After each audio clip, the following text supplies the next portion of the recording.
everybody, and welcome to Eternal Mooncast special program, Bishoujo Senshi Slumber Party. We're on the current adventure of the React series of the Sailor Moon DiC dub. This will be the discussion portion for episodes 51 through 55. Sailor Moon has a long and rich history, but have you seen everything?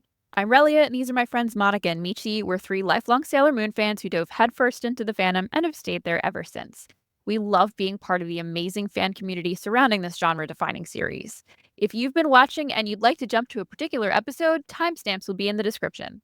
Now, we know some of you may not have seen the DiC dub. If you want to watch along with us and enjoy our reactions, join our Patreon to get in on the fun. It's free, unless you'd like to get our reactions 1 week early, and that's $1 whole. Please enjoy. That link will be in the description below. All right, so let's delve into discussing episodes 51 to 55. As always, Monica and I have watched them both in Japanese and in English to try and give a little more commentary about them. The Japanese episodes, if you're following along with those episodes, are going to be 57 through 61. And as always, we'll be summarizing each episode, talking about them, and sharing our thoughts with you. We're excited to share our favorite moments, what we loved, and everything else in between. So go ahead and join that chat or post in the comments and let us know what you thought of each episode too. Thank you to our citizens of the Mooniverse on Patreon, our subscribers on Twitch. You help make the Moony magic. A reminder that this is a monthly show and that these are all just our personal opinions. We in no way represent Toei, Biz, or the Sailor Moon intellectual property in any way. All true. All true. And in our patron episodes this round, one of our patrons got to join, right? Yeah. So Sailor Denzel got to join. Yeah, so we had some big error. My computer got big mad. This happens. Truly happens to the best of us. We record typically in two parts, and we were recording the back end of the back 3 episodes. And after 2 of the episodes we had recorded for that session, Michi's computer just died and completely ate the entire recording of those first 2 episodes. So we finished out our 3rd recording, and then Michi got super creative to go ahead and re-record those episodes, which ended up being so cool to be able to have Michi record it with Sailor Denzel. So definitely, pop on Patreon. Again, it's free, and you can watch that as well. Yeah. Another reason to give us $1. You never know what kind of rewards I'm gonna come up. Yeah, you might wind up with an opportunity to come hang out with us. We're kidding, I promise. It's actually a lot of fun. Sailor Denzel said he had thank you. Come hang out on Patreon. Thank you for reacting with me. It was so much fun. As Ura asked, are we ready to meet the Doom Tree? Yes, because I love her voice. Her voice we are so ready. We are so ready to meet the Doom Tree. All right, so for this first episode, Monica hits with the Japanese title. Okay, so the Japanese title is "Be Careful After School. Usagi is a Target." And Michi, what do we got? Detention Doldrums. Detention Doldrums. I think this is a delightful title. Anytime they do alliteration, it's fun. Detention is sort of the central premise of this episode. As we discuss on Patreon, you can hear us discussing the likelihood that the target age group for this show at the time knows the definition of the word doldrums or not. I do, because when I was in elementary school, we happened to read several Age of Sail young adult fiction. So I was familiar with the concept of the doldrums because of that, but I don't know how many young people are. That was just a little tangent that you can hear us go off on Patreon. I think I may have read that word first, either in a book like that, because I definitely also read We're of an Age. Definitely also read similar books, but I think the doldrums may also be mentioned in one of the Chronicles of Narnia, like Voyage of the Dawn. Oh, that again, yeah, you got sailing involved. That could totally make sense. They could also end up in the doldrums. Yeah. But yeah, it was one of those True Confessions of Charlotte Doyle. Sound off in the comments. You are old and you read True Confessions of Charlotte Doyle. Yeah. Sound off in the comments if you are of an age, read True Confessions of Charlotte Doyle and you're now non-binary. Yeah. I've never heard of this before. What is this? It's a young girl. She's on a transoceanic voyage. In the course of this voyage, there's mutiny. They become the sailor. It's all very cool. I was so into it when I was a kid. So it genuinely was a really cool book. Cool. Sounds like fun. I'm glad that we've completely gone off into tangent without even starting the description. Yep, we have not even got summary of the episode. Surely next episode I'll go off about on Blackbird Pond. Like we will get to all of the all of the wonderful childhood books from the Mixed Up Files of Mrs. Basil E. Frankenfiler, a book that I accidentally stole from my school. Like I was moving house and several years later I discovered that I had a copy of this book and it was like clearly property of and then my elementary school, and I was like, oh no, I'm a criminal. My mom was like, we're not returning that book. It's just yours now. All right, so let's talk about Detention Doldrums. Let's get into it. We start off, Serena, Lita, and Amy are all late to school, which is unusual for Lita and Amy. It's because they had an early morning meeting at Ray's temple. That kind of tracks. But when Serena gets to homeroom, she's expecting to get into trouble. She does not get into trouble because Miss Homeroom is in a good mood. And turns out she's in a good mood because she's got a hot date. But she gets a phone call that her date for that night has to cancel. So then she's in a terrible mood. So then Serena gets detention because she starts eating during class and gets caught.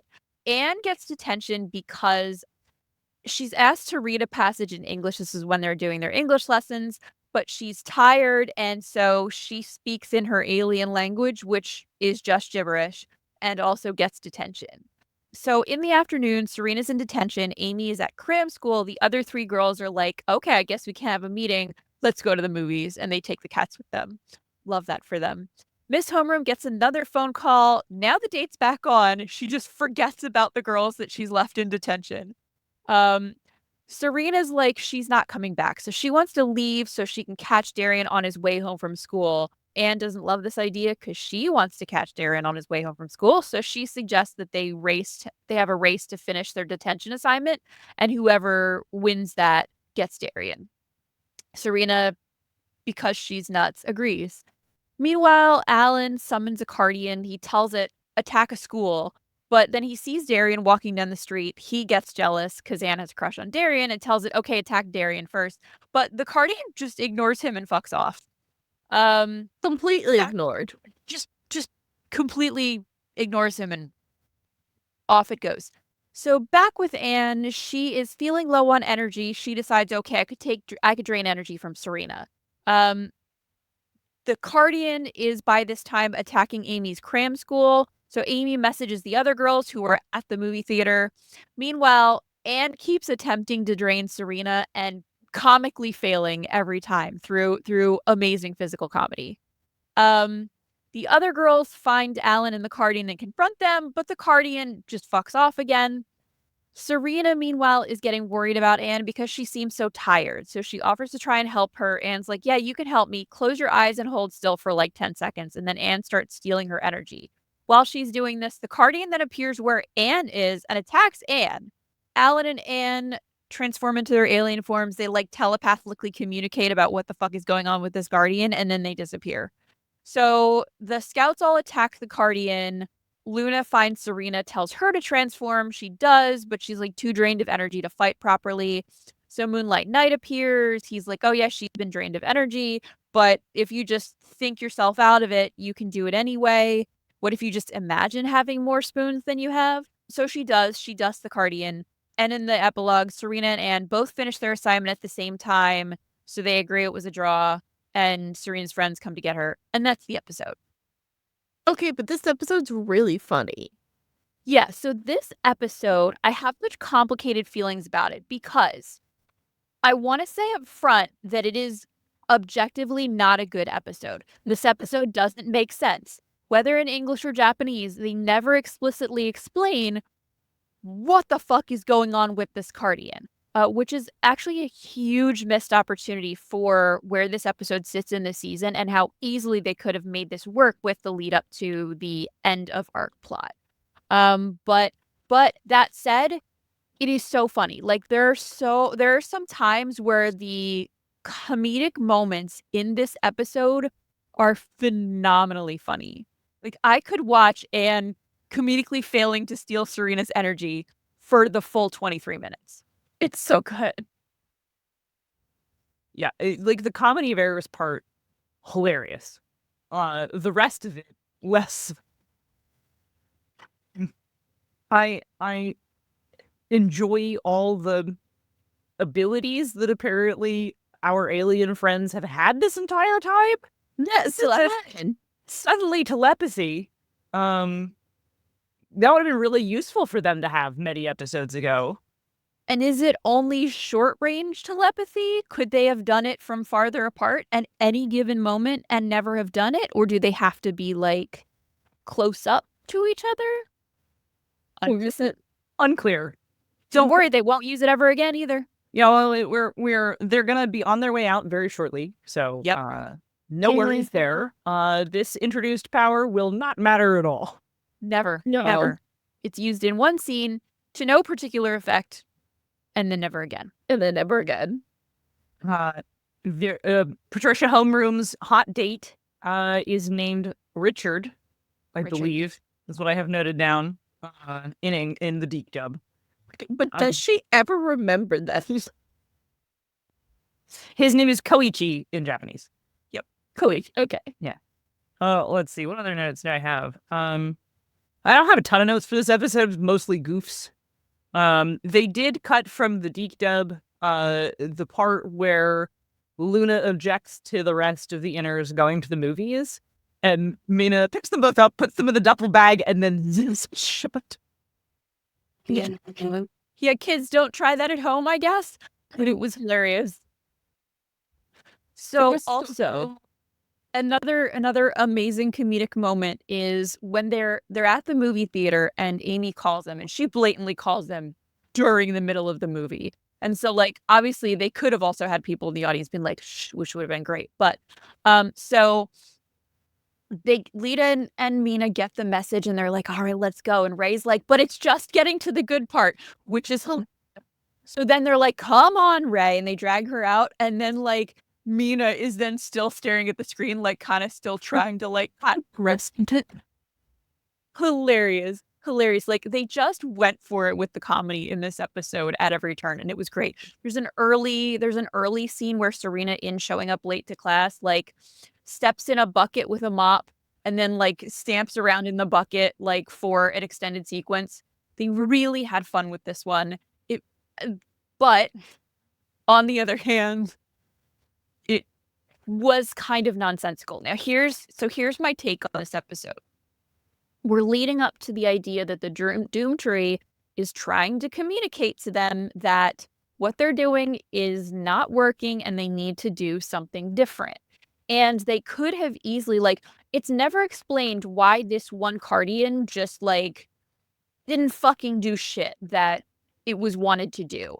They could have easily worked that into the idea that things are progressively getting worse and worse because the Doom Tree is sort of at its limit and is trying to break through to them. They really could have used that, and this was such a natural fit for that. When I was rewatching in Japanese, I actually expected that was where this was going to go because it made so much sense to me where this is in the arc and would have made for such a cleaner buildup to the end of the arc to incorporate that idea of the malfunction with the idea that, like, things are getting more desperate and more dysfunctional and really breaking down here for the aliens.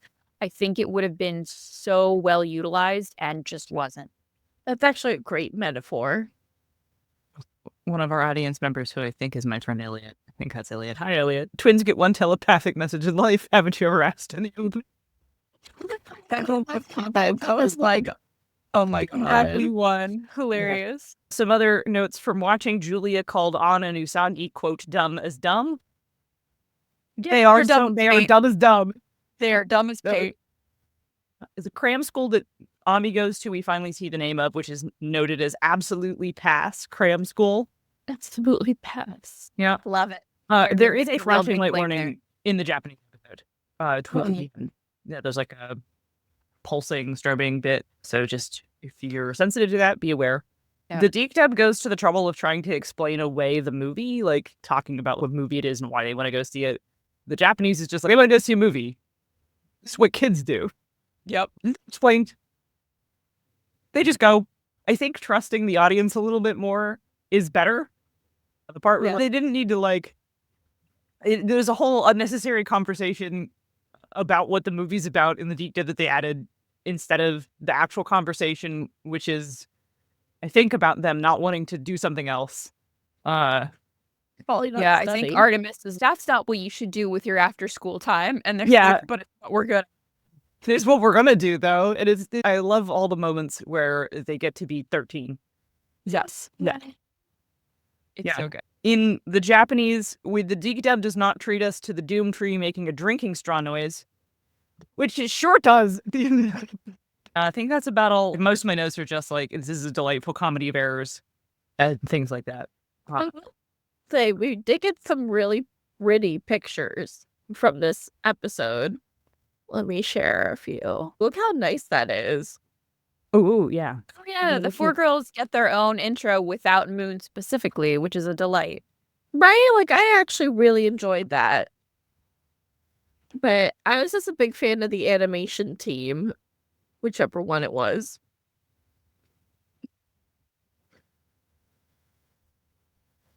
Yes, I refer to that as the broad-shouldered animation team because that's what I think of as the distinctive visual for that particular animation team. Okay, so they have the broad shoulders. Yep. I That was fun. Too much more to add. It was fun. This is not a good episode, but it is a fun one. Not Do we good, but recommend it's it? really fun. With I'm the not caveat gonna. that it's like still for me, with the caveat that it's not good, but it's fun. Yeah, I'll recommend it. Right. Again, I allow for the fact that Monica's like, no. It's very skippable. Like it's not at all necessary. No. Like Just even if personally you're delights me. even if you're watching this the whole week, I kind of feel like the whole Doom Tree arc's kind of skippable, but it is pretty fun. So like there's a way you could watch through it without some of the duds. And it doesn't even really kind of set you up for the ending, other than the fact that you already know that the Doom Tree's kind of dying. Yeah. And maybe watch the last couple minutes for the Doom Tree making the drinking straw noise. That was that little empty cup drinking straw noise. So why don't we roll on to the next episode? yes. Got it. All right. So what's our next Japanese title? The Lovers' Hearts Disagree. The Angry Doom Tree. All right. And in DiC? Secret Garden. I like Secret Garden. In Secret fact, Garden's pretty Secret good. Garden is so much better than what our next episode title is going to be for DiC. I love you so I much. can never let them live that one down. But all right, let's talk about Secret Garden. Okay, it's just a normal day. Serena's walking down the street being stalked by Alan. Meanwhile, Derry isn't out being stalked by Anne. Alan, because he's a friendly person and slightly less of a weirdo than Anne, convinces Serena to go for crepes with him. Anne is also dragging a distinctly less motivated Darian around with her. Alan and Anne get jealous of each other going on dates with people.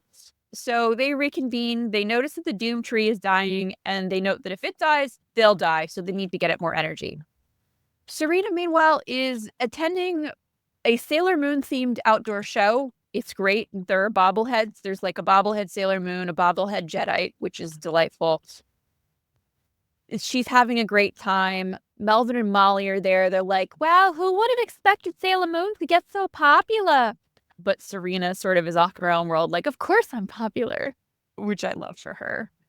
At this outdoor show, a Cardigan appears. I believe its DiC name is Four-Face, and it steals everyone's energy. The distinctly DiC only thing about Four-Face that I have to note, because like it sort of lives rent-free in my head for all these years to this day, is that everything it says 4 times from its 4 faces in 4 different voices. So it distinctly says things like, give me your energy, give me your energy, yes, your energy, give me your energy. And like everything it says 4 times over, which is so delightfully ridiculous. That doesn't happen in the Japanese, where it just says its own name over and over. So they feed the energy that they collected to the Doom Tree, but it doesn't really have any reaction. The next day, Anne and Alan are both absent from school, and Serena's like, I want to go check on them. She drags Amy and Lita with them to check on them at their apartment. Alan and Anne answer the door in matching outfits. Anne's mad that Serena showed up uninvited, but Alan's like, come on in for Coco. Serena tries to go into like a mysterious room that has a sliding double an elevator door, but Alan's like, don't go in there. That's my room. It's too messy. And Serena's like, oh, well, we can help you clean it. But Anne gets pissed and kicks them out instead. Alan tells Anne that he was feeling a weird emotion while they were there. The next morning, Serena gets up early to come fetch Anne for school. Alan sees her again, lets her in, and Serena really wants to like snoop in the forbidden room. So she goes into the forbidden room at her first opportunity, and a bunch of giant roots pop out and attack her. She barely gets away. She's like, what the fuck is that? Alan says it's an experiment for his space botany class, which she believes. Like but she Not does. only buys it like I'm not. Yeah, space botany. I'm in botany. Sailor Moon. Of course you're doing space botany. Right? Uh, Anne is very pissed about everything that happened. She kicks out Serena again. But then Anne and Alan notice a new sprout on the Doom tree just after it harvested Serena. And so Anne's like, let's drain her dry. And Alan's like, I'm not into that idea. So he instead asks the Cardian to try giving more of their collected energy to the new little sapling. But the energy they collected instead killed the sapling. And the tree, like, groans in a horrible way. Meanwhile, Serena has met up with her friends, and Amy and Lita find a piece of the tree that was still in Serena's hair. They give it to Luna, who experiments on it, and it's real fucked up. Luna then makes Artemis demonstrate the experiments, which Artemis really doesn't want to do, but reluctantly does, and the tree, like, grabs his paw, and he's, like, shaking it to try and get it off. It's again, a delightful scene. Artemis, you poor thing, you are a real one. So all the girls and the cats are like, okay, so Alan and Anne are evil and they're the aliens. And Serena's like, I just can't believe that. I just can't believe that they're evil. I just can't believe it. So she goes on her own to investigate. While she's on her way, she runs into Darian, who's brought like a dozen roses for Anne because he heard that she was sick. Serena is very upset that Darian's never showed her this kind of consideration. Anne is very touched that only time that's been reasonable. Yep. And they get there. Anne is very touched that Darian gave her flowers, so she invites them both in. And then Darian's like, oh, wow, what a great view. So Anne tells Alan to show Darian the view of the city from the balcony so that she can sneak Serena back into the Doom Tree room so that she can continue following through on her plan for the Doom Tree to drain Serena dry. So she shoves Serena in and tells the Cardian to drain her. But the tree like cries out for it to stop, and then it like grows out of control, overtaking just the entire building. So shit has now hit the fan. The other girls are outside. They transform, but they can't get in. Cliffhanger. That's the episode. Dun dun dun.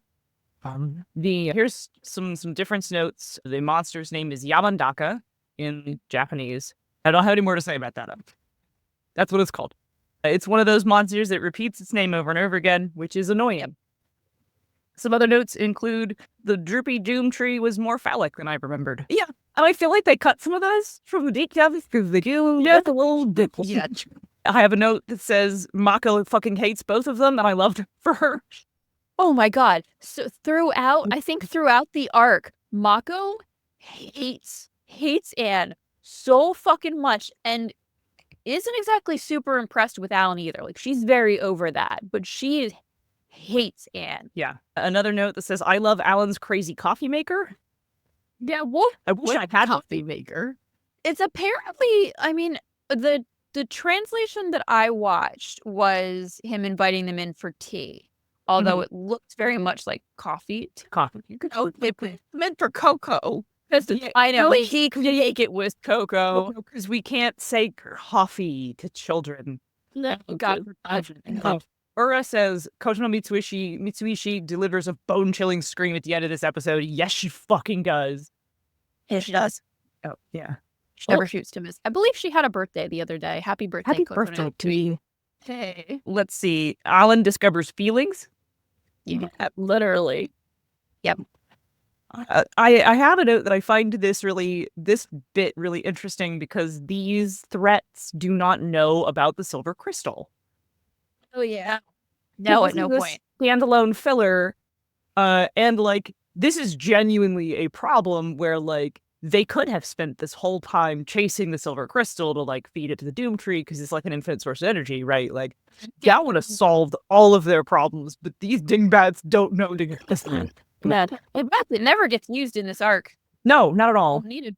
I Needed find you. that both kind of funny and also kind of interesting because Yeah. like they aren't motivated by that because why would they know it exists? I also have a note that says Usagi will go anywhere there's food.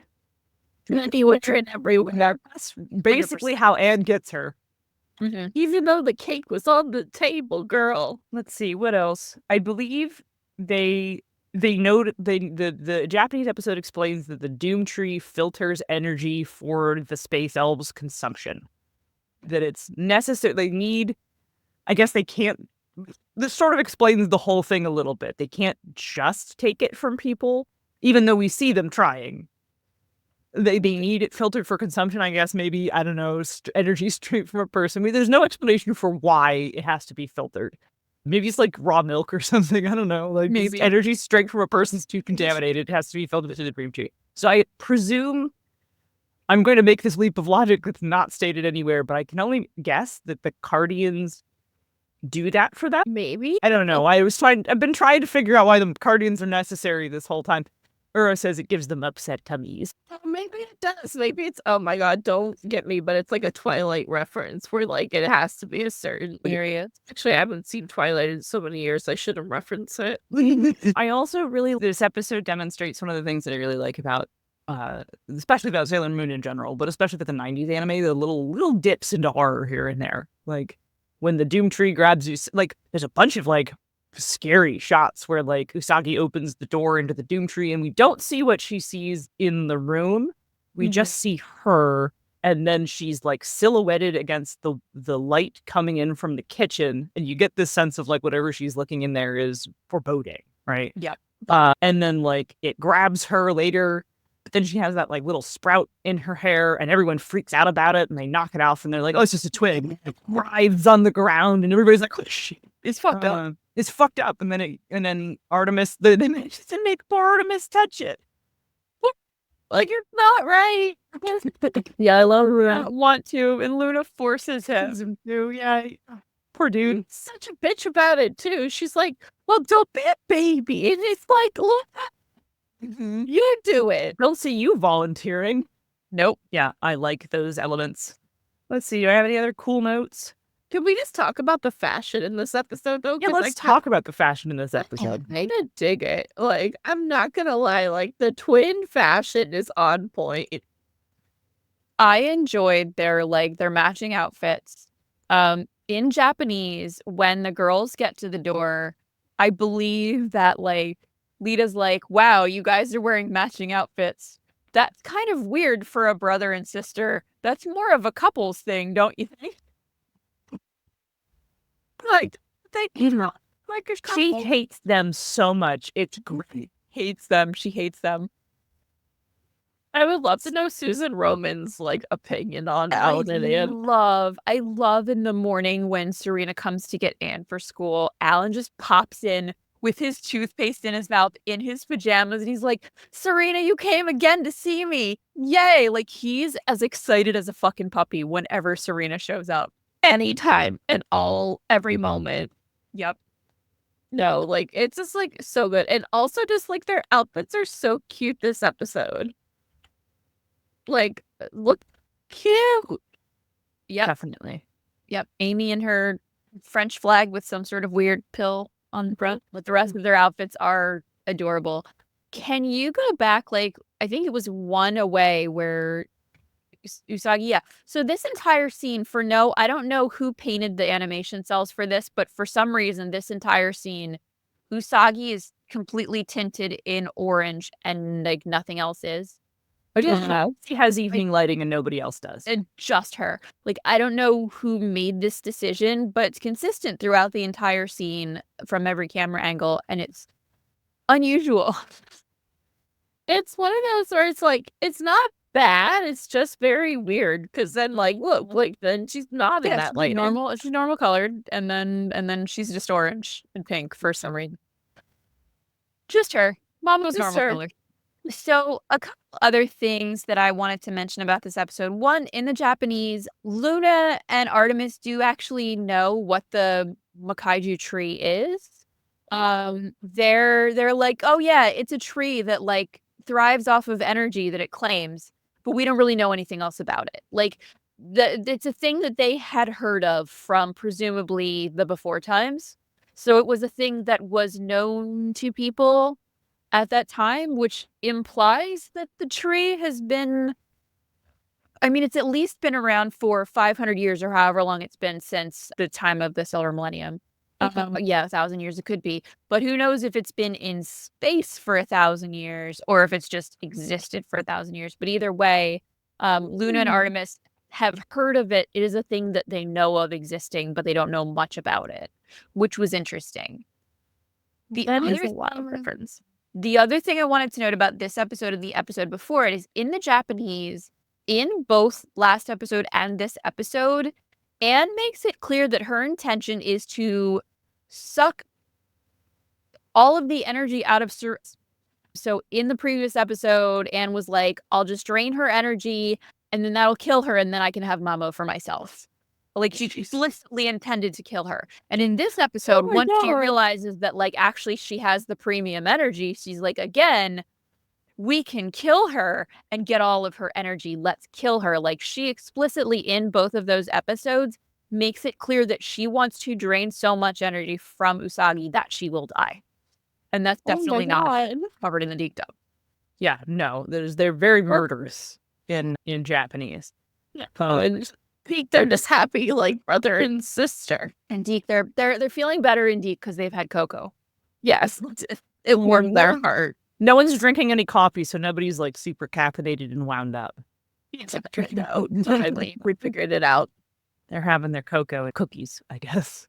Yep, cocoa and cookies instead of their, like, you know, rice cakes and coffee. Yeah. Yeah, I think this is a pretty good episode, and it's definitely important for the ending of this arc. So do I recommend it? I don't know, but would I put it in my watch list if I was doing a watch through and, you know, curating a watch list to avoid filler that's boring? Yeah, I would. Yeah, I think I see it as the first half of essentially a two-parter. I guess this is the first time that Alan and Anne's identities are revealed. Yep. So, and by the way, the episode title was based on the book The Secret Garden. Yeah, we talk a little bit in the Patreon episode about how, like, some of the structure of the episode does fit the plot of the book. Yeah, that's really cool. And then, Secret space botany garden. All right, ready to move on? Sure. All right, and so we move on to the finale of the Doom Tree arc. Let's get that Japanese title. The Japanese title is True Love Awakens, The Doom Tree's Secret. Or this one I watched in English with the Viz dub, which just went straight from Makai Tree. Makai Tree Secret, yeah. Yeah, which I looked up the meaning of the word and, like, okay, it's on Google, so take it with a grain of salt. May not be entirely correct, but the translation, choosing to call it the Doom Tree, is, like, kind of close enough for localization. Makai's evil world, according to what I looked up. So, like, Doom Tree, good enough, actually. I think that's a perfectly fine localization of what that is. Anyway, hit us with that synopsis. So, first, we cannot overlook the DiC title that was given. No. So this is the finale of the arc. This is presumably a major episode. And Michi, what is the DiC title? Trade. Like tree with a D on the end. The Trade. Trade. I look to DiC for the good titles. I look to them for, like, a fun, punchy title that I can go with for an episode. And What the Trade. Tree's Like, what they've someone given just- us. Someone's like, and it was like 9 p.m. They're like, oh shit, we didn't put a title on this episode. What do you got? It was Trade. Okay, done. I'm going home. So, are we ready to get treed? Yes, we are ready to get treed. Let's get treed. Okay, so outside of the tree, as you'll recall, the other girls are trying to get in, but they can't. Venus is like, oh, let me crescent beam that mofo. And Mars is like, wait, I sense that the tree is sentient. Then the tree, like, lets them in. But the tree is also attacking them. So mixed messages here. Meanwhile, Serena and Darian, who are each hooked by the roots, are trying to reach each other. Just when they're about to touch, Alan kicks them apart and is like, ew, don't you touch Serena. Alan and Anne are each arguing over their mutual crushes and their feelings then for each other. Both of them want the tree to drain their personal romantic rival. The tree just drains both of them, which then Alan and Anne are like, oh no, that's not what I wanted. And they each try to free their romantic interest. The tree then releases both of them, but the squad also shows up. The squad attempt to attack Alan and Anne, but their attacks are failing to penetrate any of the shields that apparently Alan and Anne can also do. Alan and Anne are just kicking their asses with generic force attacks. Serena then transforms into Sailor Moon in front of everybody. Both Alan and Anne are super pissed that their love interests only seem to like each other, but like no matter how hard they attack them, Sailor Moon like won't let go of Darian's hand. Sailor Moon stands in front of Darian, intending to shield him no matter what, and the aliens both get big mad because of her heartfelt speeches. Darian tries to protect her instead. He then gets knocked out because he's just a dude. Alan ends up being like deeply moved by their love. So then he tries to talk to Anne about what love is. Anne's not really here for this conversation. The Moonlight Knight interrupts them. He tells the aliens that they need to like open up their hearts. Anne gets pissed about this. She's like, what do you know? We wandered the universe alone forever. She attacks the Moonlight Knight, flings him into the tree. The tree goes nuts again. This time it attacks Alan and Anne. There's a root about to stab Alan, but Anne jumps in front of him. She takes a root straight to the chest for him. He catches her and is heartbroken that she did that. She says that she loves him and dies. The tree then tries to stab him too, and he just leans over Anne and is like, gonna allow the tree to kill him. So then the tree's like, damn, you finally get it. And then the tree psychically tells them all a story of how it used to be like the only object on an ocean planet, and it was lonely, so it grew itself a bunch of children. They all lived happily, but then like some of them became jealous and competitive. They fought each other. They destroyed the planet. The tree took the survivors that like weren't the shitty ones, and it left, but it couldn't find a place to live until basically everyone else had died except Alan and Anne. So Alan and Anne grew up without anyone to teach them like healthy behaviors or love or anything like that. The tree asks Sailor Moon to purify it. She does, just with Moon Scepter elimination, straightforward. The tree disappears. Moonlight Knight appears and says, oh, I was Darian's desire to protect you made manifest. And like he's like, but now I have to return to Darian's body. So he returns to Darian's body. Rest in peace, the best version of Darian. Anne then comes back to life because of the miracle of goodness. The Doom Tree is reborn as a teeny tiny little sapling, and the aliens are like, let's go grow it on a new planet with the power of our love. They fuck off to do that, and the squad wishes them well, and that's the episode. It's literally a send-off. Yep. Serena's like, I think those guys are gonna make it. We will never find out. We will never know. Maybe they run into Galaxia, and she's just like, oh, but we will never know. I just like, if the tree is the only remnant of their planet, then presumably the Sailor Crystal is somewhere there. And oh my god. It's what they're wearing. Oh my god, that's probably their Sailor Crystal. Which one of them becomes the anima? And they're ready to be evil. God, that's a discussion. Which one of them would become the anima mate? Because I think we've seen that like Alan has the higher level of empathy and goodness, but Anne has maybe learned more of the lesson because she started off from a lower place. So maybe she's less willing to turncoat, or maybe she is more willing to turncoat because she's only attached to Alan, and like sort of in a Lethe Namosini thing where she was like, look, if we give you the Sailor Crystal, will you like let us be together? Like maybe it was a little I was straight up just about to be like, it's maybe a Lethe and Namosini situation. Fully buy it. I fully buy it. They do it. We will never know, but I choose to believe that happened. Yeah, me too. Oh my god, they're somewhere in the back of Galaxia's minions being like, oh my god, is that Sailor Moon? That's funny.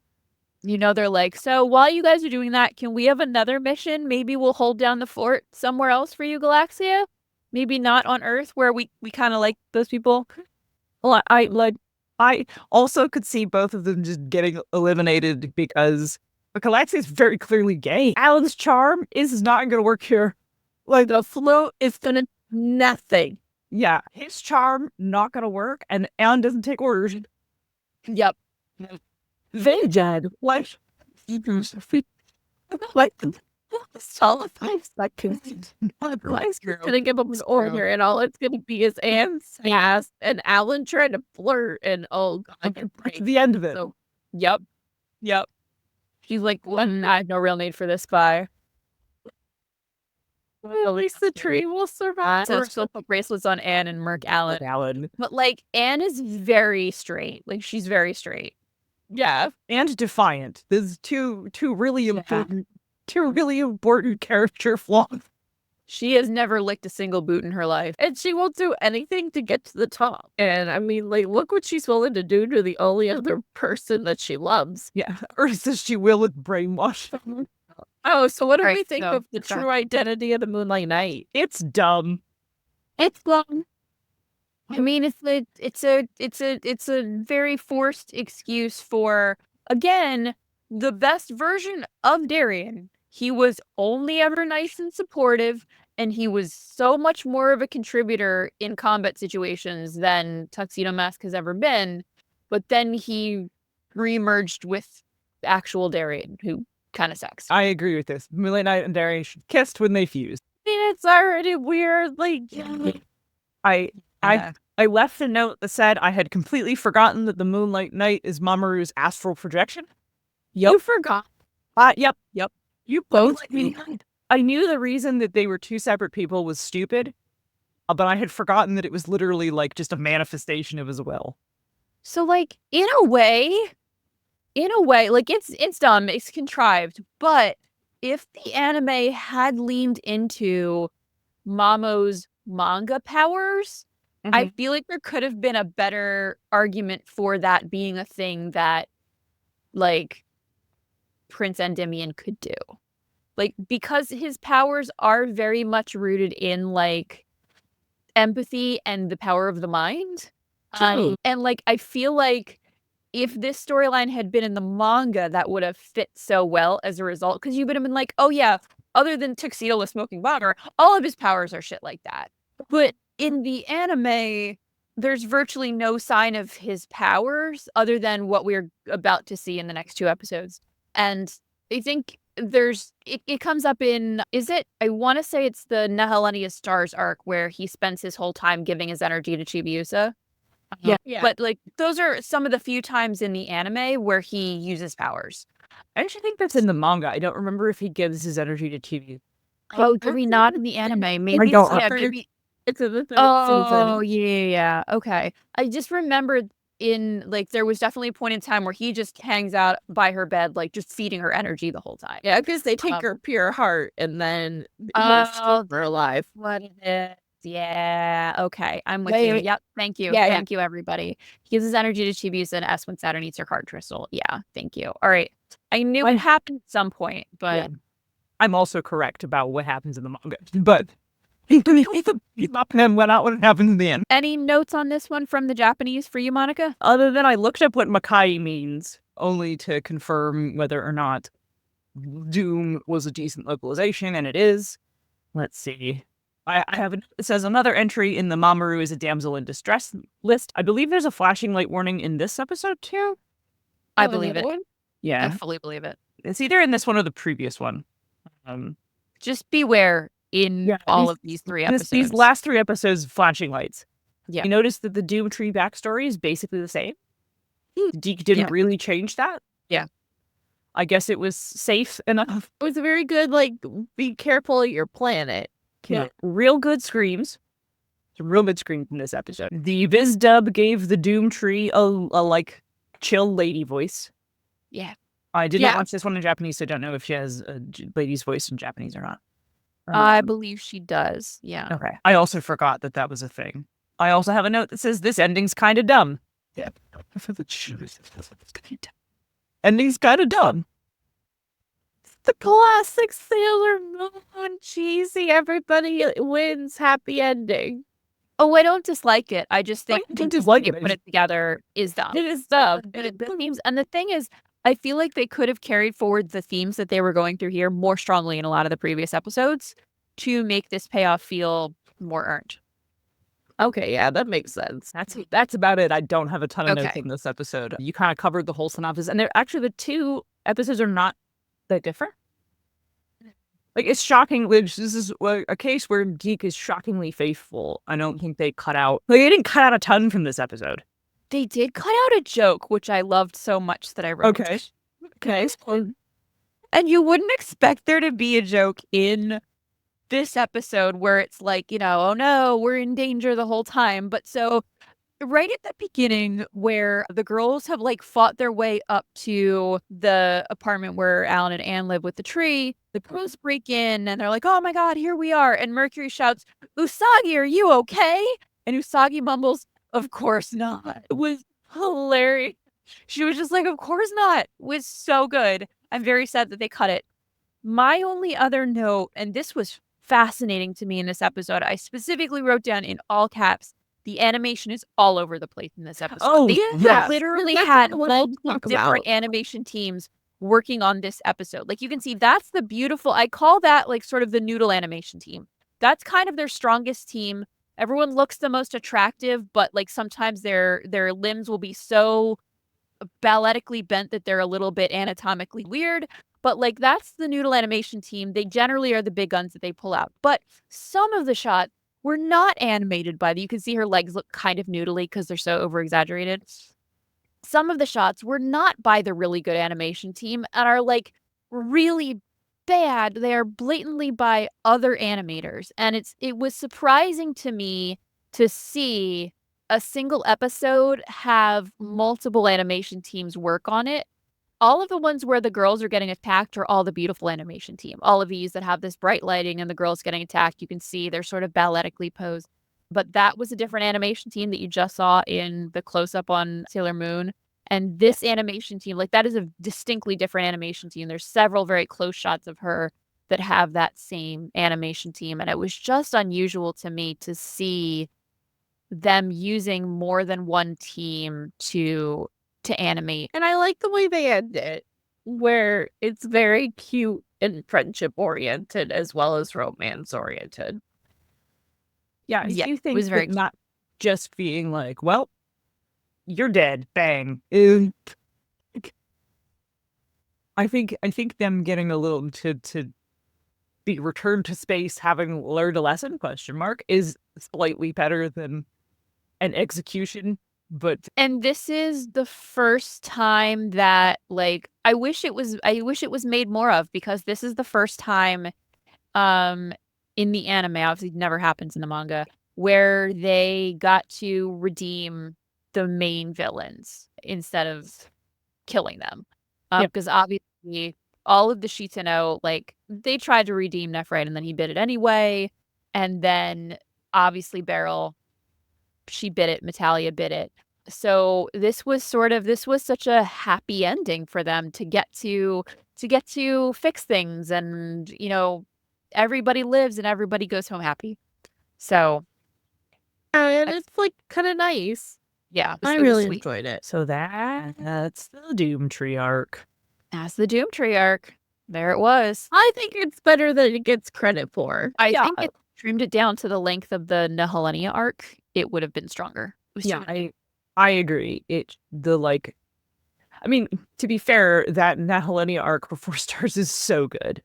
I mean, it would never, if you cut it, it still wouldn't be on that level because the storytelling just isn't good in the Makaiju arc, and the Stars arc is. Those 6 episodes, I think, are 6 of the best episodes in Sailor Moon, period. They truly are. They truly are. Yeah, but like I think you could have cut this down to like a real tight 6 or 7 episodes. Like, because it goes on for 13, there's a bunch of places where it's like it has a tone problem a little bit. Like, it can't decide whether or not it's like a black comedy or a comedy of errors or horror or what it wants to be. It's kind of all over the place, and I would like it more, I think, if it were more focused. Agreed. Absolutely agreed. If I were directing a One Piece, the live action, but Sailor Moon, the live action, where they did like a whole arc in 1 hour episodes. Yeah. Like I would do this in one whole episode, like Yeah. 1 hour long cool episode. I would keep it in a live action version like that to do this in one cool arc within an episode. I think it could be so cool. Yeah. Sailor Denzel asked if this is the last time we see the girls use their powered up attacks. I don't remember, because I'm trying to think. I mean, obviously the most distinctive one is going to be Mercury Ice Bubbles Freeze, because it distinctly has a new effect. But the instance of a character being frozen is actually in the other direction. It's the chess episode with Mercury and Birdie, where Birdie is freezing her. I don't remember if they reuse these attacks after this arc. Urus then answers with, they know ice bubble spray freezing shows up later. So Okay. Okay. Thank you. Thank you. So you- Excellent. All right, and we're back for the second half. Hi. React to Sailor. And as you can see, I even whipped creamed my hot cocoa. I love that. I'm so sad I didn't go to Spirit Halloween in time. God, look at us. We're so delightful. So you can also just get this at GameStop. Cool was a good suggestion. I'm having some lemon ginger tea because I have a cold. Smart. Oh, Failed at drinking hot cocoa. It happens the best. But I mean, I love that during Lando, no, you cannot lick my cocoa stained face. He really wants to. But I love that during an episode where we've talked about DiC's obsession with cocoa, we are all drinking cocoa. well, because it is a Coco episode. It's like the poison mother. Let me lick it off your face. I'm like, you can't. There is chocolate in there. And Dogs we may not have chocolate. We can definitely do a Christmas episode for K-pop Voyage. That would be a lot of fun. We're kicking off the Black Moon clan arc is finally starting. Yep. AKA the real R season. I wore my Black Moon clan earrings, They're so good. They are so good. which I put them on. I was like, oh, I'll wear them as a tribute to the start of the Black Moon clan. And of course, sit back and they Against black disappear chair. because of my black chair. Oh. Okay, and Ura's got us on bubble spray freezing will come up in episode 80. indie. Okay. All right. So, what is our Japanese title for this episode? So our Japanese title is Angel or Devil, the Mysterious Girl from the Sky. And in DiC? Serena Times Two. I mean, not inaccurate. We open with a short scene with our new villains to be worried about, which is Rubius and the Ayakashi, or as they've translated it, Spectre Sisters, who appear in basically a big floating base over top of Tokyo. They're looking for someone that they call the Rabbit, and they're looking for the Silver Crystal. Meanwhile, we see Serena and Darien, who are in a rowboat, enjoying their new happily ever after, having just a great time on a date. They kiss each other. They get stuck in this kiss because of Serena's, I think, peanut butter caramel bubblegum. When they suddenly get dive bombed by a pink-haired child, who is then hugging Darien, which makes Serena instantly jealous of the child. The child says that she's Rini and demands that Serena hand over the silver crystal. Sagi's like, I don't know what you're talking about, and the girl disappears. Serena then goes home to find that her room has been ransacked. She accuses her brother, but he disclaims all knowledge. But the same little girl, Rini, is there. Serena's entire family claims that Rini is her cousin, and Serena just forgot. In fact, they show her a whole photo album with photos of them hanging out at New Year's with Rini, which obviously Serena's very concerned about. Serena then is in the bath talking over the situation more with Luna. Rini again appears from within her bathwater, demanding the silver crystal. She next appears in bed with Serena inside Serena's pajamas, demanding the silver crystal. Serena is progressively more frustrated about it, but her family yells at Serena for causing a scene, and Rini pretends to be sad and scared to gain more sympathy. Meanwhile, the sisters and Rubius are visited by a mysterious evil figure called Wise Man, who just is a cloak and two creepy hands doing this around a floating crystal, because that's what the main villain does, is they have an orb and they do this around it. Beryl did it, and now Wise Man's gonna do it. Pondering their orb. He tells them again to find the silver crystal. Meanwhile, Serena has brought one of these photos to Ray so that she can like do a reading on it with her flames, which I think is a really cool thinking by her. Ray says, I get no reading on it at all, which is interesting. Meanwhile, Rini has been spying on them. She goes, oh, these must be Serena's friends. When Ray's grandpa comes by with tea and snacks for the girls, she hits him with a sedative, and then she spikes the tea for the girls. She disguises her Luna P doll as grandpa, brings the tea and snacks to them. The other girls drink the tea and promptly passed out, but Serena luckily was so focused on I think they're like red bean cakes, that she didn't drink any of the tea. So she sees her friends all passed out, manages to catch Rini in the act and spanks her. Rini then cries because she's so upset. This activates like a massive moonbeam. The moonbeam catches the attention of the first of the 4 Ayakashi sisters, Katsi in DiC, and she comes running to attack them.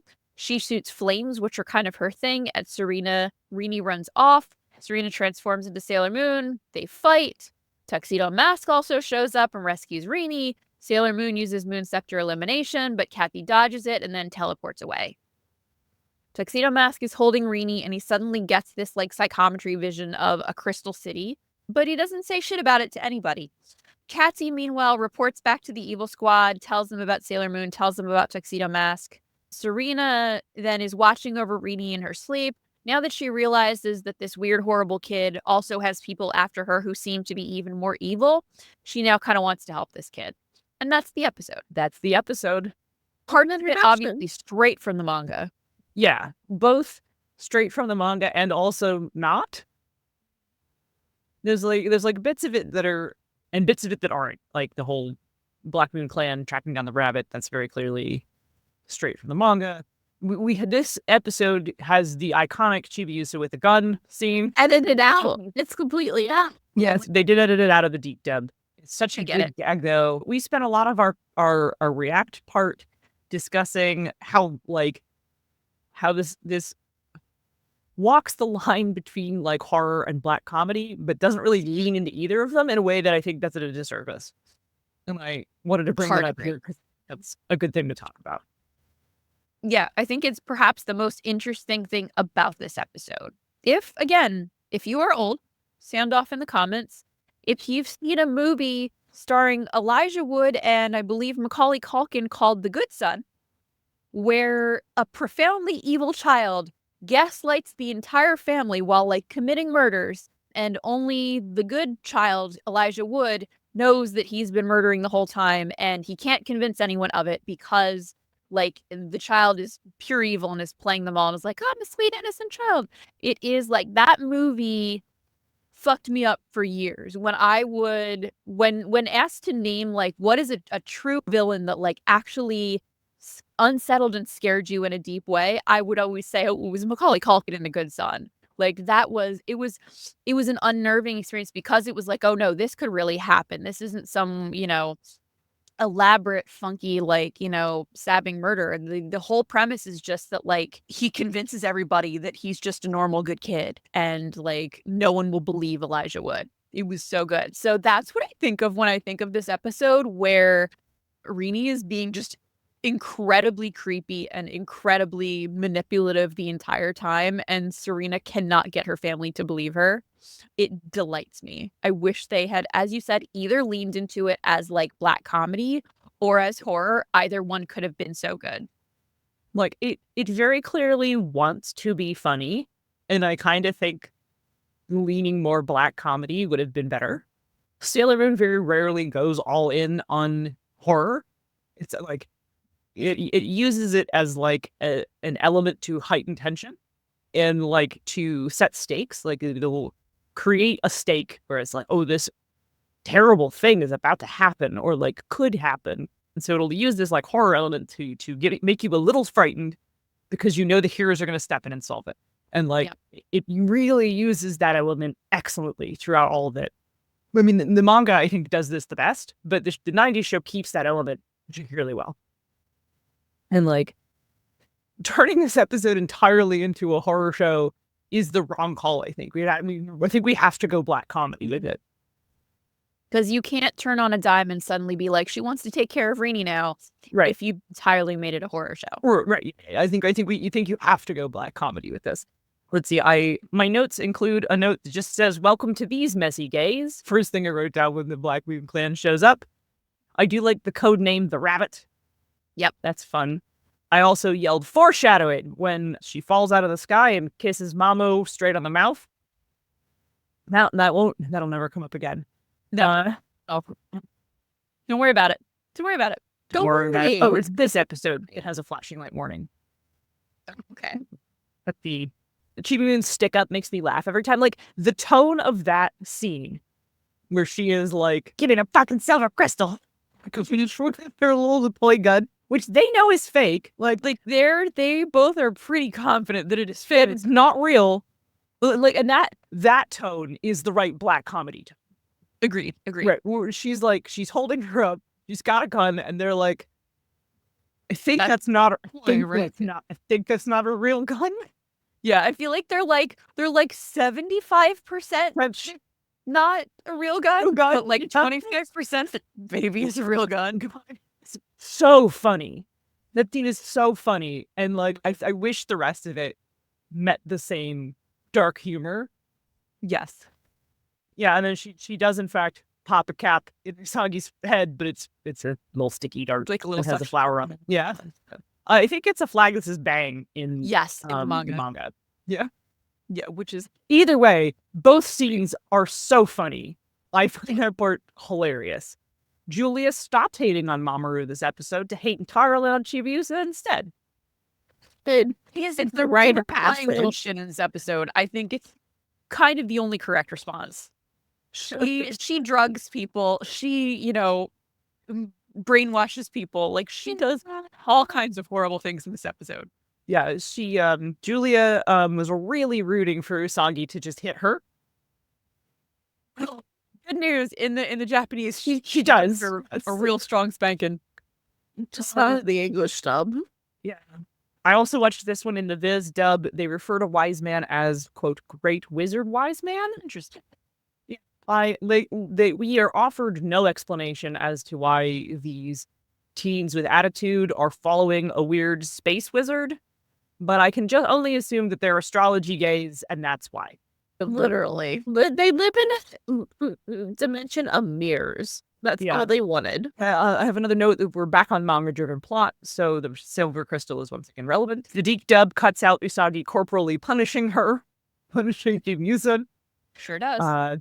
It does leave in a frame where she's got like Chibius over her head, leave in like the frame where she's thinking about it. thinking about it. Yeah, or I think she's has having finished it, and then Yeah. let's see. I also noted that Chibiusa's disguise ability allows her to copy the full appearance of another person, which the other two disguise tools, Sailor V's and Usagi's, don't. How does she get the OP one? That's what my notes said. You got better stuff in the future, I guess. I guess. It allows her, like, and I'll talk about this more when we talk about more in the Japanese. It allows her to copy presumably things about Ray's grandpa's mannerisms and personality that she did not personally witness. Yeah. That's OP. Luna P is OP. Luna P's so OP. Thanks, Those Pluto. are Well, first, she's from Pluto. She's from Pluto, so like, True. That one of the OP Senshi gave an OP object to Chibi. Yeah. Makes sense. Pluto's been standing at that door forever, so I'm gonna give her a pass for not knowing what the rules were. Let's see. I also have a note that says sitting through this episode made me miss the DiC music. See, the DiC music is special. It's so good. It's so good. None can compare. And the 90th anime Luna P is for Mercury in the future, isn't it? I don't think so. I don't remember. No idea. I don't recall that. Maybe. We'll I get thought there. it was We'll get there in a few always months. a gift from Pluto, but We'll I read the manga more often than I rewatch the anime, so We'll get there within the next few months. we sure will. We'll try to not forget about this. This is like, I will forget to reschedule my passport photo appointment because I haven't received my birth certificate yet, but I will remember to answer this question. How? That is how that goes. Let's see, what other notes do I have? Oh, Julia's hating extended through to a car commercial that came on while we were watching on Hulu. Isn't that relevant to this episode? No, but it was really funny. I didn't write down the Truly giving us the most. I didn't write down the specifics of what she didn't like about that car commercial, but she didn't like it, and she went from just like ragging on Chibiusa to being like, "Fuck this car commercial." Oh my god. Let's see. That's about all I got. I really think that once again, the DiC dub's script writing is garbage, but the voice acting itself is delightful. Top notch. Yep. So good. I love the voices for the Ayakashi sisters in the DiC dub so much. They're great. They're great. So bitchy. I love them. And like I do kind of like Koan's Viz dub voice. It's not bad. I think it's not bad. Yeah.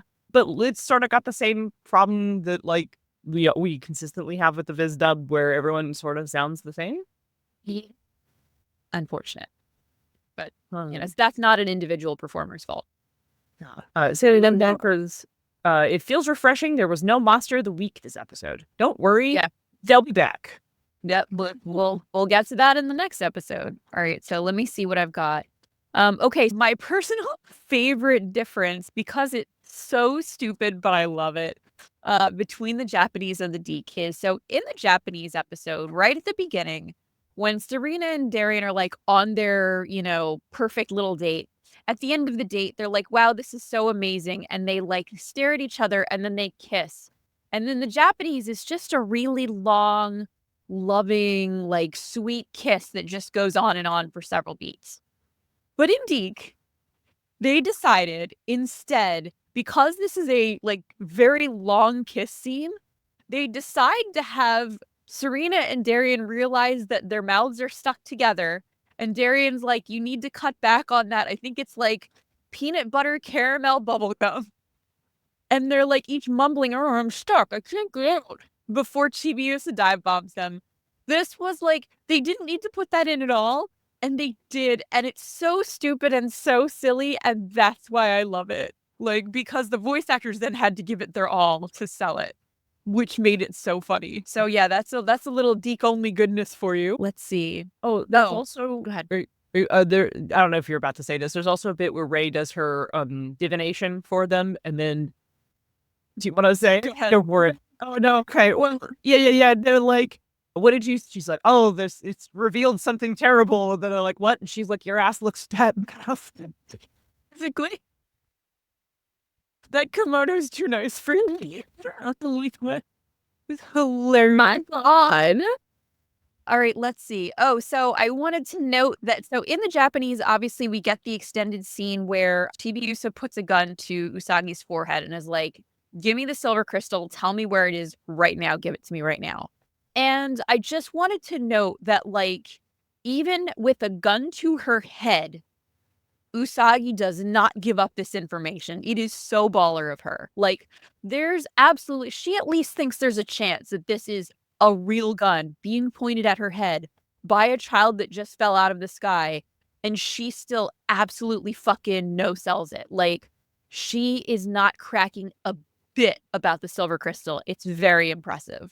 Love that for her.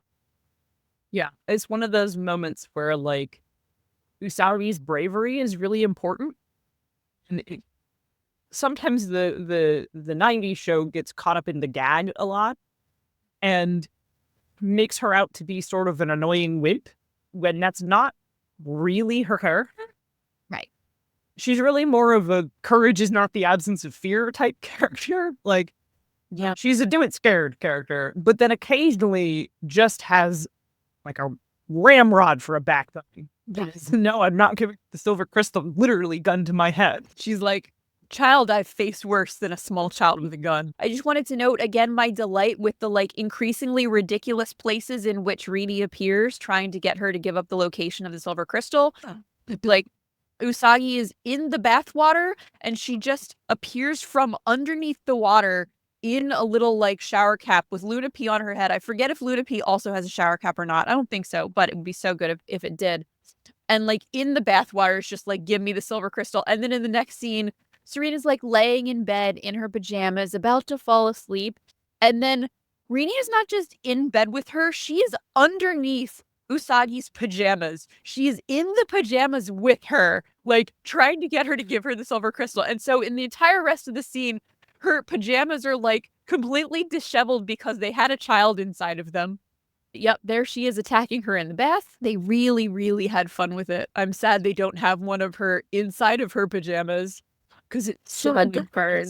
I so thought they did. That's You're a so missed right. That was so opportunity. funny. It's like it's again, the animation team like really sometimes has fun with these comedic moments, and I love it. Like the 90s series really leaned into some of that, and it's very fun. In the Japanese, as I noted earlier, Chibi Usa sedates Ray's grandpa and then disguises Luna P as Ray's grandpa.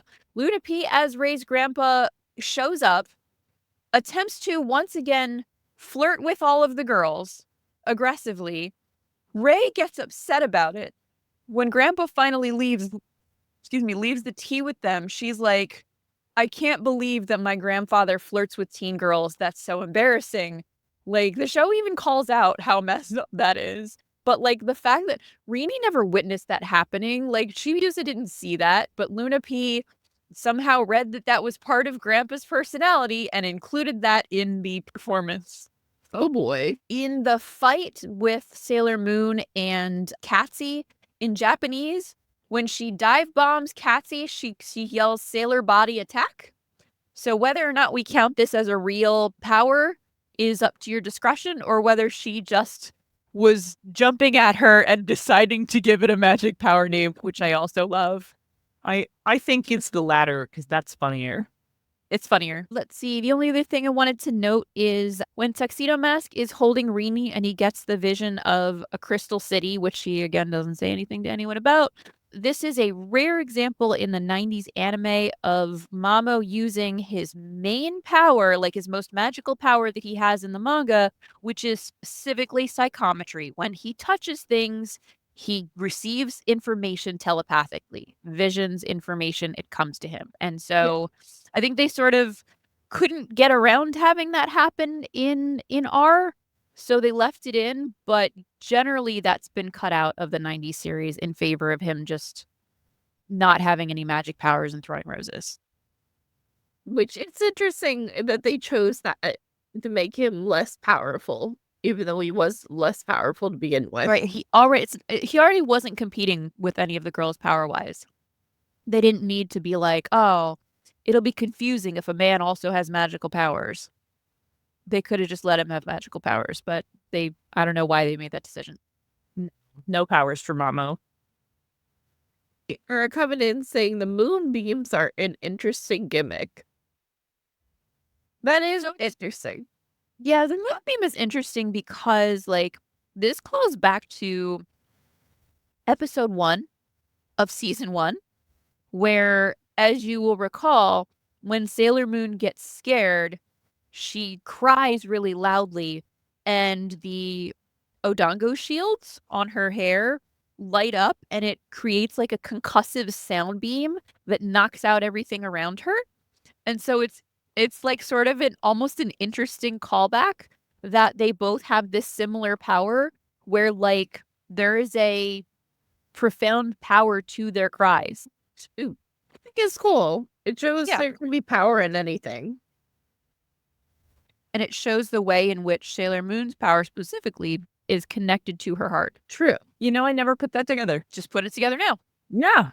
It's an interesting point. Let's see. What animation team would you say this is? So this is sort of the generic animation team. Like, this is what I would call sort of their A team, not in the sense that it's the best of the best, but that it's this is their most on model version of all the girls.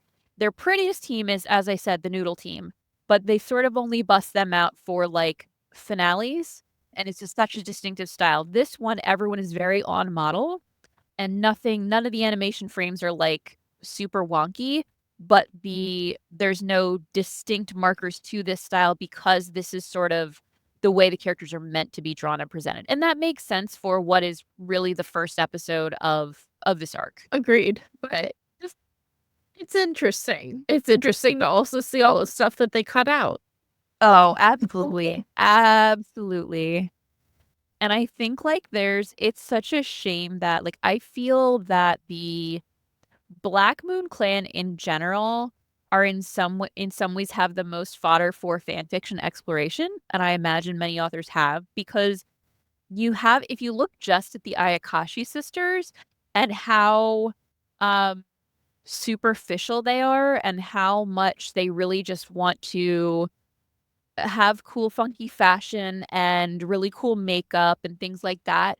This makes so much sense when you realize that they're from like a fucked up future where there is a beautiful magical crystal city where all the haves live, and then they live on this sort of like exiled trash planet that is chaos but also has a little guy on it that is also chaos, and their lives are really shitty and they're eco terrorists. Like, you're like, you know what, I kind of get why they wish they could play with makeup and talk about boys all day. Like, I feel like that's such an interesting premise, and the way that the Ayakashi sisters especially are emblematic of that makes them really interesting characters. That was good.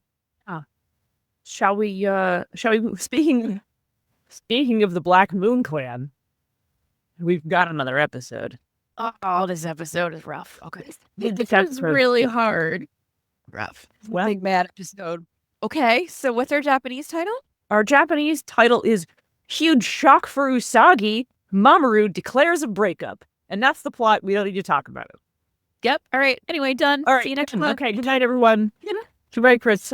Happy New Year. Whatever. And what's our DiC title? The Cosmetic Caper, which has nothing to do with anything. But it's such a good title. It's like someone came up with it and they were like, that's not the main thing that happens in the episode, but it is a thing that happens in the episode, and we can't miss the opportunity. Like the Cosmetic Caper. I love that. It's a good title, but I'm like, it's about Usagi being heartbroken. Yep. Like when you think back and you're like, oh, what was that wretched episode that was so painful where Mamo breaks up with Usagi? And you look at it and you're like, oh yeah, it's the fucking Cosmetic Caper. Right, like that does not give you any warnings that there is about to see. Like even the Viz title is a lot better. It's Yep. Usagi devastated. Mamoru declares a breakup. All right, so let's dive right into it. In the early morning, Darien is out jogging. This may be the first appearance of his infamous jogging outfit. He sees Serena out in her school uniform also running, and he's like super impressed that she's out running in the morning, but she's out running because Rini is missing. Serena and Darien find Rini. She's on a swing set being sad. Darien offers to take her home. When he goes to pick her up, he has another like psychometry vision, which again he says fuck all about. Serena, meanwhile, is jealous that Rini's getting a backpack. They have a really long extended scene where Serena and Rini are essentially fighting over Darien in a weird way. Then Rini gets back home and Serena's parents are there, and they see Darien and they're like, oh, who's this fellow? And Sammy's like, that's stupid Serena's boyfriend. Kenji Papa flips out about this. Darien's like, anyway, gotta go, bye, and runs off. And Ikugo Mama is like, he's cute, bring him home for dinner. Serena's family then turns around. They forget who the fuck Rini is. And she's like, oh shit, the brainwashing wore off. So Serena this time gets to watch as she pulls out the Luna P and re-brainwashes everyone, including nearly brainwashing Serena and Luna, but Luna snaps them out of it. So everyone else is once again brainwashed to think that Rini is her cousin. Meanwhile, Birdie is up in their base. She's looking at a hologram of Crystal Tokyo with Rubius, and they're saying they need to get the rabbit and the crystal in order to destroy this Crystal Tokyo using strategic attacks on certain points of the city. So that's their plan. Darien, meanwhile, has another vision of the Crystal City crumbling, and in this one, he sees Princess Serenity crying. Serena, who's walking nearby, sees him and approaches, but for some reason, out of the blue, he just suddenly breaks up with her. Serena's very confused, but he's like, nope, I just don't love you anymore, bye. The girls think he was probably, like, just in a bad mood. Amy hilariously thinks, like, no, maybe he did it for your sake, so that you'd focus on your studies. Serena then goes to see him at his apartment. She apologizes for not realizing he's in a bad mood, but he insists he just doesn't love her anymore. She leaves and sobs in a nearby phone booth, thus dating this series.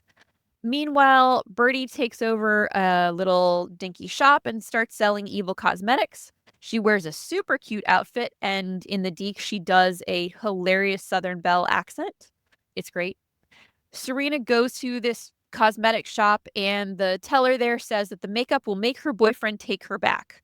Serena gets furious about this. She's like, Darian isn't like that. He isn't superficial like that. How could you? The teller is very pissed and gets aggressive with her about it, which then drives away all the other customers. So then the seller turns into a Yoma that's like perfume bottle themed. Sailor Moon transforms, they fight. Tuxedo Mask shows up. He deflects the Yoma's attack back at her with his cane. Yoma's face gets melted off and she's drawing it back on with makeup, which is great. Sailor Moon uses Moon Scepter elimination. The Yoma dies. Tuxedo Mask then goes to leave, and Sailor Moon's like, oh, but since you came to rescue me, that means you still love me, right? And he's like, no, those two things have nothing to do with each other. And then he leaves, and she's like, all right, I will get stronger so that you can love me. And that's the episode. He sucks. He's a dick. This was an episode Julia was mad at, and I was also mad. He was also mad. Julia Watched it multiple times, and I was mad every time. He sucks. He's just the worst. But the animation though is so good. The animation is very good. Like it's beautiful. It's beautiful animation this episode. They have like there's a scene where when she visits him in that scene, she visits him in his apartment, and they're standing in his front entry, and he's got like a vase of roses, and throughout the conversation the roses are slowly wilting and like petals are fluttering down from them. I was like, "Aw, they did a symbolism. Look at them go." The theme. There's the vase. There's the vase. Also, I love she was a Southern Belle. She, like, that was a fully D choice. I love it. I love it. Like, you know, the VA was like, I'm going full Gone with the Wind with this. Because that's not Birdie's voice throughout. She specifically decided to do an accent for this, like, disguise. Yes, which for was some hilarious. reason. Again, these girls, like, dressing up and pretending, like, to be fancy things is their fantasy that they're living out while also being evil. But God, I love them. She 100% was like, as God is my witness, I shall never go hungry again. It's just so funny. And the villain was good. Yeah. The perfume bottle villain. Yeah. The perfume bottle villain they call Droido in the DiC dub. And she is called a droid in Japanese. Her name is Droid Atsugesho, which from listening to what she says later on in the episode seems to be a play on heavy makeup. Oh, yeah, that makes sense. Because she is obsessed with heavy makeup. Heavy makeup, yeah. Some of my notes from the DiC Dubs episode say Negamoon. Yep. Dropped the term Negamoon. Ami's only seen boss baby energy. Ami solved every problem. I think the problem might be studying. Just so much trash talk. Just the best trash talk. Thick Canadian accents in this DiC dub. And there's a part where like Atsugasho shoots like acid, and shelving melts in a very classic cartoon way that I enjoyed. Yes, it's delightful. Yeah. My notes for the rest say Julia has resumed hating on Mamoru. He's earned. But he's so bad. Yeah, she said, everyone having to be stupid for plots reasons makes me unspeakably angry. That's a direct quote. I wrote it down. But he didn't have to be that stupid. Right. This is particularly stupid. Yeah. The return of Mamoru's garbage outfits. Yep. I also have a note that says, imagine back to the futuring, but your parents are from 1124, which is what is happening to GB User right now. Also imagine being jealous of a 9-year-old. Extendedly jealous. A bunch of this plot is basically, I can't kiss you for vision reasons. That's the whole season. That's the whole season.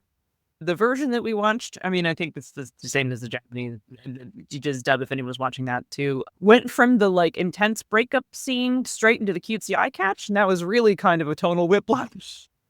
With the music. Do-do-do. Do-do-do-do-do-do-do.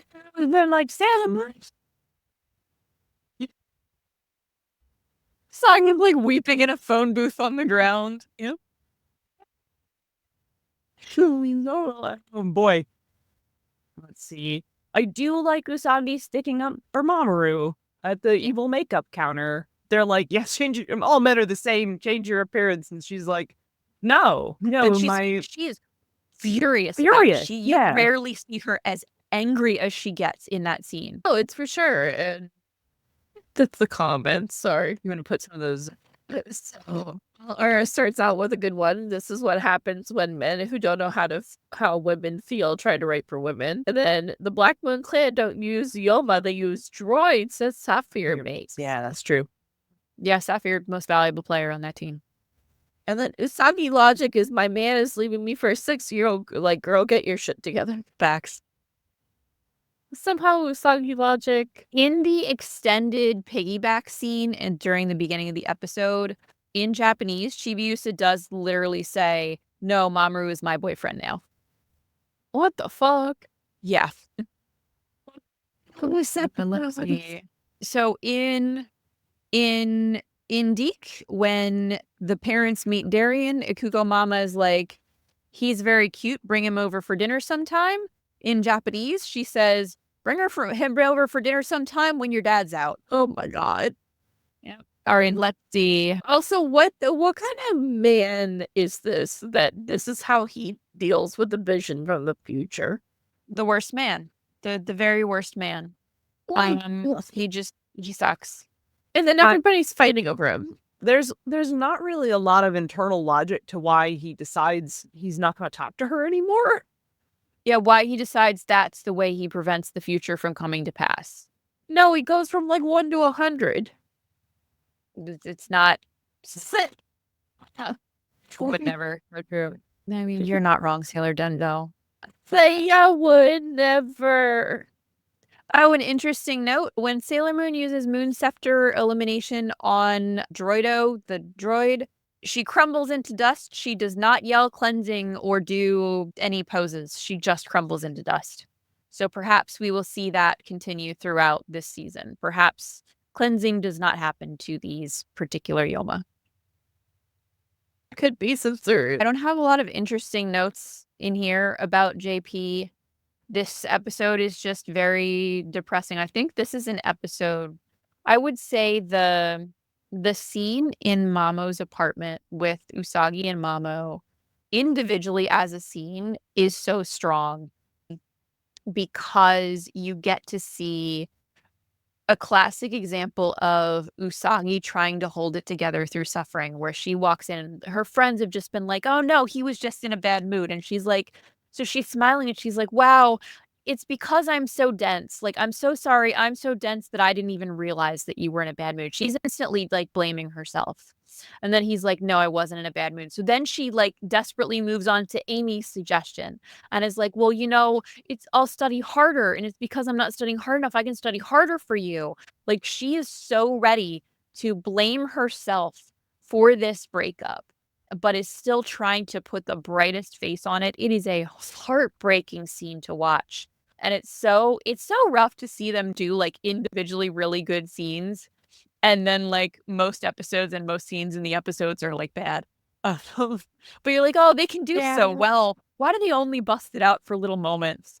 Because she is magnificent in scenes like that. And then when you just see her, having held it together and just like smiling, like, I understand. I'm so sorry that I've been bothering you and using up all of your time. I'll go now. And then like keeps holding it together until she gets outside and then like collapses in a phone booth. Which is like, it's such a memorable visual because there's this idea that she wanted to get somewhere where she could break and cry unseen. But a phone booth isn't really unseen. The walls are glass. So it's this painful moment where that wasn't where she wanted to end up, where she broke down. She would have wanted to be somewhere where no one would see her, but she couldn't get far enough. Like, she was so shattered by this that she's just collapsed in this little glass phone booth. Like, for me, I think it's so beautifully devastating as a visual. I love it. I definitely agree. On a sillier note, I have a note that I love the evil baseline. We've got the evil baseline is back, and it goes on for a while. I think the DiC dub cut, but I have a cold. the DiC dub cut the part where like Berthia takes over the whole thing, like the whole store, and you like see like there's flashing lights and you hear people screaming. It does a little dip into horror so that we know what the things are. And I think that was cut. I don't remember I that. think so. in them. Yeah. Or it don't remember it. flashing lights happen where people are being victimized. Yeah, maybe they cut Yeah. the screams. Yeah. By the way, where Luna meets Luna P is really funny. Where they have that moment where she freaks out over that doesn't look like me. Yes, she's so like Shingo Sammy is like, look, this thing looks just like Luna, and Luna gets big mad about it. Big sad. Favorite underrated comedic moment because I love the use of like dramatic irony to create like a bleakly hilarious comedic moment is again when the girls are, Serena meets up with them and she tells them about the breakup and the girls are like trying to theorize about why he would break up with her and Mina's like, oh, he was probably just in a bad mood. And then Amy is like, could it be that it's not that he doesn't love her, but this is something he's doing because he thinks it's for her sake, for doing what's best for her, which we as the viewer, like once you've read this arc or like seen this arc, you know that in fact she's absolutely right. So you're like, oh my God, Amy pegged it in one. And then she goes, yeah, because college entrance exams are coming up and he knows that she ought to study for them. That lands hilariously once, like, because the first half of her supposition was bang on, and then So she got there close. from completely the wrong direction, and so she misses the mark. It's hilarious. I'm like, she's right for the wrong reason. Task failed successfully. Yes, It just makes for a great moment on rewatch. agreed. Yeah, I don't know that I have too much else to add about this. Brings in that the music when Usagi is crying in the phone booth is breathtakingly beautiful. Yeah. And then, let's see, it's like the work is wrong, but you still have the correct solution, which is very Ami. Hey, well, then, anything else for our holiday episode? I mean, thank you to everybody who stuck with us, again this year. We're super excited to continue going into 2025. I mean, in 2024, we got through all of the first season. We got through all of the Makaiju Tree arc, and we're now into R.